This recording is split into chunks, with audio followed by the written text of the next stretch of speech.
এয়া হৈছে দিল্লীৰ কৰ্তব্য পথত থকা ইণ্ডিয়া গেট।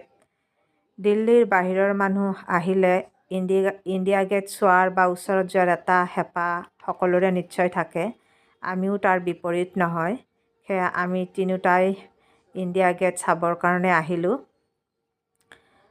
এতিয়া বৰ্তমান ইণ্ডিয়া গেট পৰ্যটকসকলৰ কাৰণে পপুলাৰ বা ফেমিলিসকলেও পিকনিক কৰা দেখা যায় ইয়াতে। আমি দেখিব পাইছোঁ। আৰু ইণ্ডিয়া গেটৰ হিষ্ট্ৰীটো কি জানেনে বাৰু?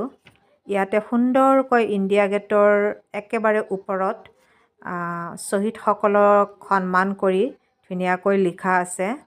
প্ৰথম বিশ্বযুদ্ধ আৰু থাৰ্ড এংলো আফগান যি যুদ্ধ হৈছিল তাত কমেও 70,000 প্লাছ ভাৰতীয় সৈনিক শ্বহীদ হৈছিল। তেওঁলোকৰ এই শ্বহীদসকলৰ স্মৃতিত এই ইণ্ডিয়া গেট বনোৱা হয়। 1931ত ইণ্ডিয়া গেট বনোৱা কমপ্লিট হয়।